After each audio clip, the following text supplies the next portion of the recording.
Kerajaan Angkawijaya yang terkenal dengan gelar Prabu Gesan Ulun dalam silsilah keluarga Sumedang adalah putra Pangeran Kusumadinata I atau Pangeran Santri. Selain dianggap sebagai raja daerah atau mandala kerajaan Sumedang Larang, juga mendapat gelar jabatan Nalendra dari kerajaan Pakuan Pajajaran. Dia dijadikan titik tolak urutan para keturunan Sumedang serta diposisikan sebagai bupati pertama, walaupun istilah bupati belum dikenal pada waktu itu. Mulailah urutan para penguasa atau bupati yang memerintah Sumedang secara turun-menurun. Dimulai dari pewarisan kekuasaan atau kerajaan kepada salah satu putranya yang bernama Prabu Gesan Ulun atau Pangeran Kusumadinata II dan bergelar Nalendra yang memerintah dari tahun 1578 sampai tahun 1610.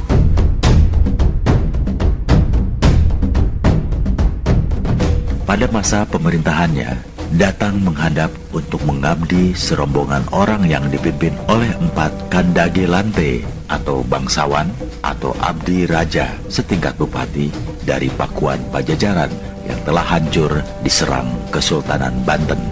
Kedatangannya selain melaporkan bahwa Pajajaran telah bubar, juga meminta agar Prabu Gesan Ulun meneruskan kepemimpinan Pakuan Pajajaran. Diserahkanlah mahkota emas milik Raja Pakuan Pajajaran yang bernama Binokasih, yaitu mahkota Binokasih, berikut perhiasan serta atribut kebesaran lainnya sebagai bentuk pernyataan bahwa kerajaan Sumedang Larang telah ditetapkan sebagai penerus kekuasaan Pakuan Pajajaran.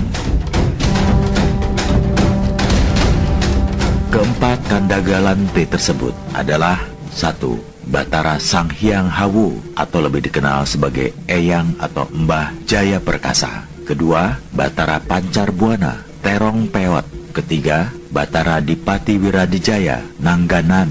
Keempat, Batara Sang Hyang Kondang Hapa. Dengan kejadian itu, berarti kedudukan dan kekuasaan Prabu Gesan Ulun, Raja Sumedang Larang, menjadi lebih besar dengan menerima hibah sebagian besar wilayah bekas kerajaan Pakuan Pajajaran, yaitu seluruh Tatar Sunda kecuali Banten dan Cirebon.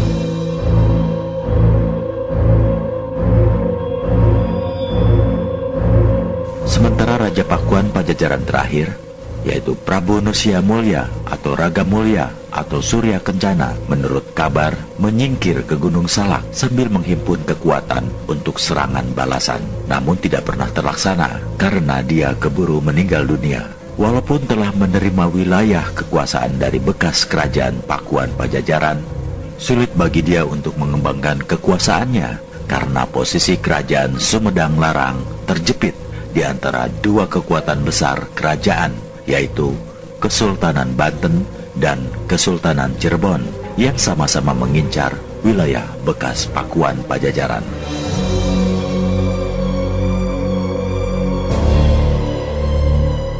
Pada masa pemerintahannya, terkenal dengan peristiwa yang menggemparkan sekaligus memalukan, yaitu dibawa kaburnya Ratu Harisbaya, salah satu istri Raja Cirebon, Pangeran Girilaya, pada saat Prabu Gesan Ulun berkunjung ke Keraton Cirebon sekembalinya dari Kerajaan Demak dalam rangka memperdalam agama Islam.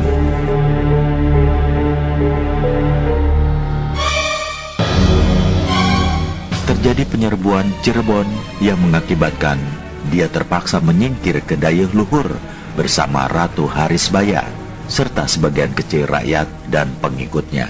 Meski pada akhirnya tercapai perdamaian dengan Cirebon, namun Sumedang Larang mengalami kerugian besar, yaitu hilangnya wilayah Sindang Kasih yang sekarang dikenal dengan nama Kabupaten Majalengka diserahkan kepada Panembahan Ratu Cirebon sebagai pengganti Talak III atas nama Ratu Harisbaya.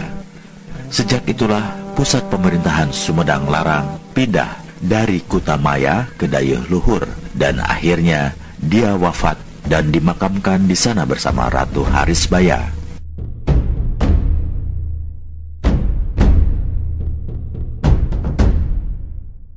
Ratu Harisbaya diperistri oleh Pangeran Gesan Ulun sebagai istri kedua dan memiliki anak, salah satunya bernama Suryadi Wangsa yang akhirnya bergelar Pangeran Kusumadinata IV. Sementara dari istri pertama yang bernama Nyai Mas Cukang Gedeng Waru memiliki anak, salah satunya bernama Rangga Gede dan diberi gelar Pangeran Kusumadinata III. Untuk tidak menimbulkan pertengkaran di kemudian hari, maka pada tahun 1601, wilayah Sumedang Larang dibagi dua, yang masing-masing dipimpin oleh kedua putranya, Suryadi Wangsa atau Pangeran Kusumadinata IV dan Rangga Gede atau Pangeran Kusumadinata III.